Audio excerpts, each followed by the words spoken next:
This is the Franchise Consultant Podcast. Each Monday, we release a new episode hosted by Adam Goldman. Adam has over 10 years of franchising experience, and he's worked hard to realize his dreams by being his own boss. His experience will help you to become a better business owner and franchisee so that you can live your best life and control your destiny. This is the Franchise Consultant Podcast, and this is Adam Goldman. So excited. Welcome to another edition of the Franchise Consultant Podcast. I'm your host, Adam Goldman. Very, very excited to have my good friend here, Jason Lee, from here in Houston. Hey, Adam. Just share for everyone a little bit about what you're doing. I just thought you'd be a great person to have on the show. Yeah, well, it's great to connect with you again. I've enjoyed our interactions via LinkedIn. I know you're actively involved with EO and a lot of the other organizations here in Houston. So you've done a phenomenal job building your brand, and it's great to see. I know you're very well connected amongst the entrepreneurial community, and we're big. I'm a big fan of that. But to give you a quick backdrop, as the vice president of Exponent, I've been with the firm for about 3 years. Our firm is really catered to the entrepreneur. So I think I can share some great examples of what I see and do on a daily basis, working with individuals who basically are willing to bet on themselves, right?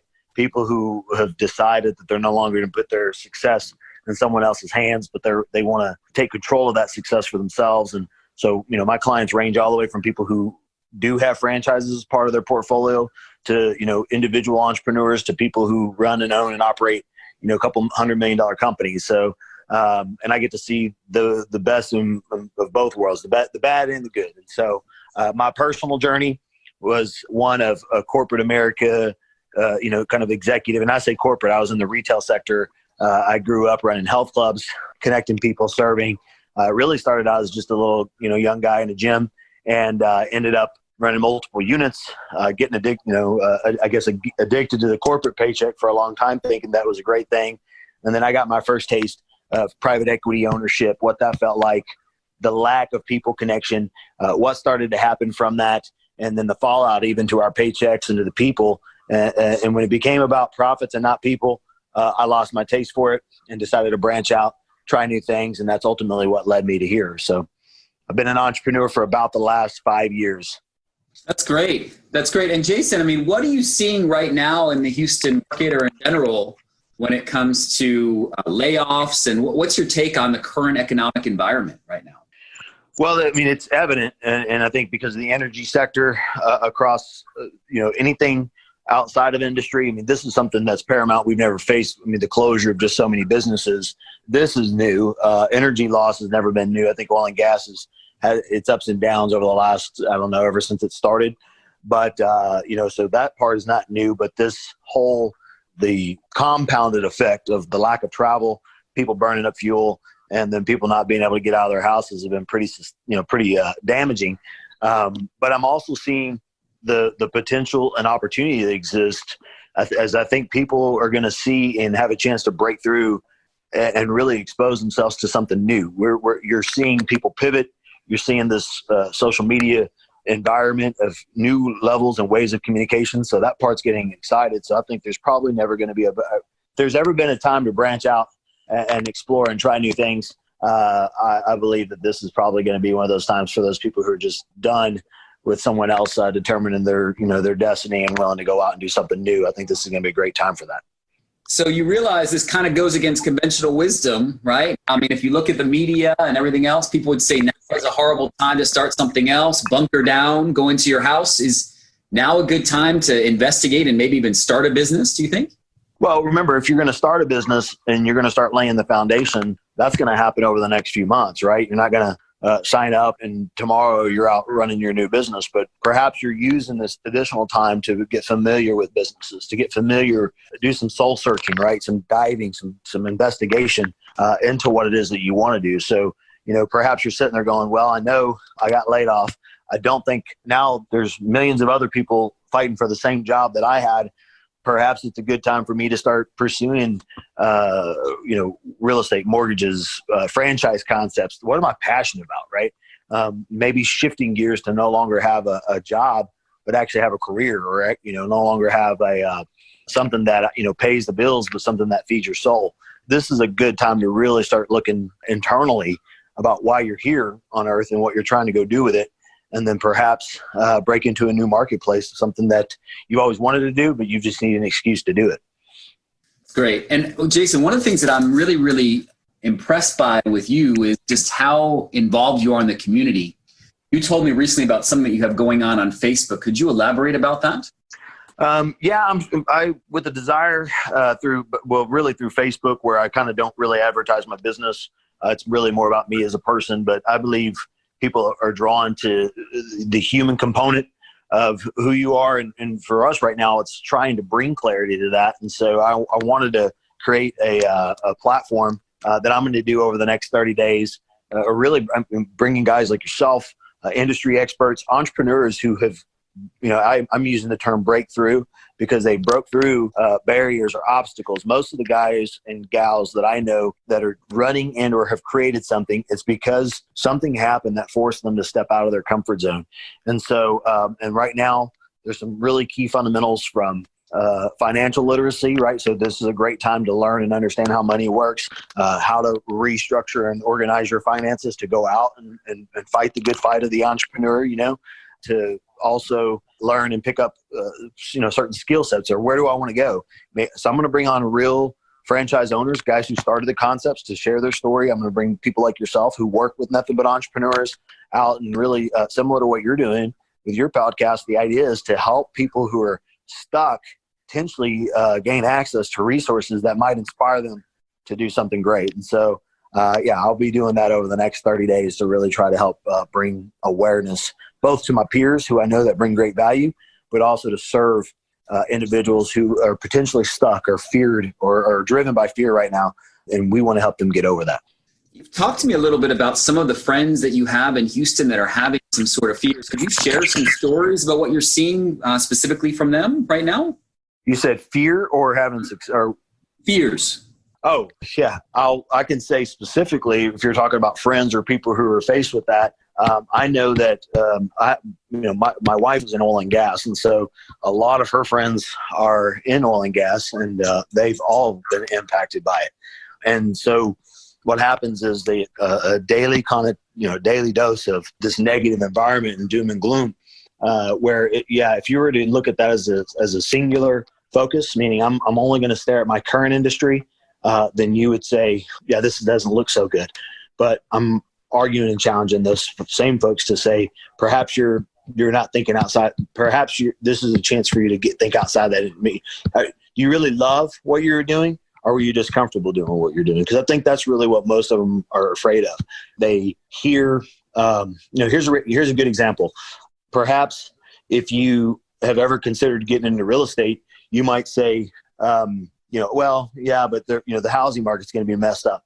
Well, part of the housing market will be, but there's going to be parts that are going to be able to excel potentially in the investment real estate space. So perhaps if you listen to an overarching theme of there's not going to be as many houses selling if people don't have jobs, that's not 100% accurate if you're working with individuals who are interested in learning how to invest in real estate. So it's just getting acclimated and educated, and not just listening to what you and or believe to be true, but actually going out and seeking industry professionals and letting them tell you.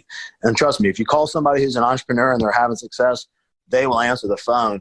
And especially if you're calling them to find out how they did it, because they love to share their story. So that is true. And look, I want to expand upon your experience in corporate America. I know that you were in the fitness and wellness industry for 6 years. How do you see coronavirus as affecting that industry? Because I think there'll be winners and losers in that industry for the next couple of years. Oh, wow. Man, this one hits close to home because I've literally watched some of my closest friends, people who own and have created things from scratch in the fitness industry, just get demolished in the last few months. I think we were already seeing in the fitness space that there was the super luxury line, which is like the Lifetime Fitness, the upper echelon, the Equinox of the world. They already had big cash and good models, and so I think those are sustainable and will continue to be. The mid guys were the ones that were starting to hurt, the LAs, the 24s, and you just saw the 24 I don't know, it was just reported that they're potentially looking at some bankruptcy filing, but there's a lot of information out there that I think, you're the whole dynamic of what's going out into the world as far as the way fitness changes and the way people do fitness is going to be different. Those who didn't really stand out are going to struggle, and then also I think a lot of these clubs where you're piling in people on top of each other, that's just going to be different. And so it might not be permanent, but it will be different. But if members aren't as driven to go back, I think it could be a problem. I think a lot of your studio concepts where you can still charge a premium for a small group, keep them distance from one another, but you're dealing with small real estate with a higher premium per ticket. I think that's going to be something that I believe will be potentially sustainable, because they're not trying to fit. They're not counting on 300 members in there at prime time stacked next to each other on elliptical to pay for their $20 a month, $30 a month monthly dues. So I think you're going to see a lot of pain in the mid-size space, some execution that could be done in the smaller scale, and then and also I think there's more loyal members to the concept ideas, right? So if I'm in a concept, I'm more committed because I'm part of this team culture. That's what a lot of these franchises do, is they go out and build these little micro communities. When you're a member at a big gym, you're not a part of the community. You just go there because it's convenient and cheap. But when you're a member of a concept idea, you feel like you're part of something similar to like a CrossFit or something. You feel like you're part of that little community. And so I think those people are going to be more loyal to the brand that they're a member of, personally. It's interesting you should mention that, because yesterday my wife and I are big Orange Theory fans. Mm-hmm. Orange Theory home workout. I was really, really impressed. I saw they're offering it for free on YouTube. They had 20,000 subscribers in one day for that. I thought, it's just unbelievable. They're not making money off of it, but they're creating loyalty. And you're right, they have a tribe. So I thought that was really, really interesting. Exactly. And that's what those businesses have excelled at, right? It's just being part of something different than just access to a place to work out. Yeah, absolutely. Mm-hmm. So tell me more about your Gulf Coast Growth Show. I was able to listen to a little bit of the podcast. For our listeners that aren't familiar with it, talk a little bit about that. The Gulf Coast Growth Show is really a lot of my clients and a lot of my passion lies in industry and supporting industry. And my clients in particular are a lot of individuals who run and own and operate, mid-sized companies, service companies in the industrial space. And so with that being said, I wanted to kind of, I was a member of an organization called the Economic Alliance Houston Port Region. This is a phenomenal platform that educates and helps their stakeholders better understand how to grow and service really the environment that, covers from the ship channel all the way down through the port region and then all across the Gulf Coast. And so the idea was to take a lot of work that is being done behind the scenes. When you go into a lot of these board meetings, you'll hear some great things that are happening that you don't really hear out in the world, the environment, the work behind the scenes that goes into creating transportation that will allow us to continue to fuel jobs and growth and create jobs. And then also, I use the term making industry sexy. There's a significant shortfall for individuals in these trade positions and these craft jobs. It's not so much a cool allure anymore, but you can go out and make a lot of money coming out of school, or, if you were shifting jobs and looking for a career change, there's money that's being had and made where there's a really big shortage of careers. And so my goal with that show was to just bring awareness of the needs of the industrial and environmental areas across the port region. That's interesting. So tell me about any sort of professions that people might not have thought of before where there's an opportunity in, right? Across that region? Oh, there's tons. You could go into any of these trade schools, whether you could be an operator. So I actually have a friend of mine who was in retail who spent, the majority of his retail, got tired of working like that and being inconsistent from a compensation perspective, and saw the writing on the wall in the retail companies that were starting, now they're going to be suffering and going out of business. And, over at night, he started going to school to become an operator. And now he's got a full retirements and benefits plan, significantly over six-figure salary. He does shift work, which is not always the funnest, but at the same time, has built a level of security and financial security that he didn't once think that he could have, doubled his income, and has a very good sound job that's considered essential. So there every day, and he's still keeping his bills paid right now. So all the way from that to trade jobs, from pulling wire to turning wrenches, there's a tremendous amount of opportunity if you're not afraid to. If you're the type of person who wants to get out from behind your desk, it's the kind of place where you could thrive and succeed. And the interesting component is the amount of income they can make. You can typically walk into a job in that region for a 6-figure income relatively quickly. It's funny you should mention that, because in the franchising world, we're finding a shift away from businesses that might have been retail. It's pretty hard to run a hair salon right now, right? Hopefully it'll open up again soon, into things that are kind of essential services, things like water restoration, painting, or fixing concrete.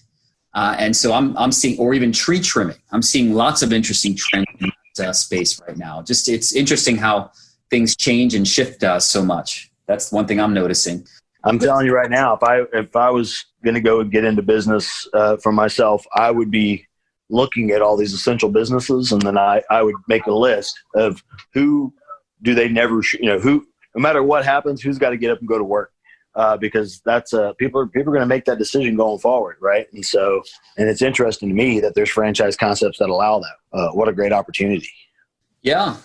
So just switching gears here a little bit, Jason, I think you're actually one of the best out of all the people I know. You're one of the best people at promoting yourself.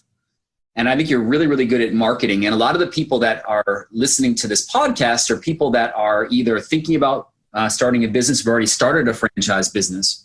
And I'm sure you could appreciate that a key component of that is marketing.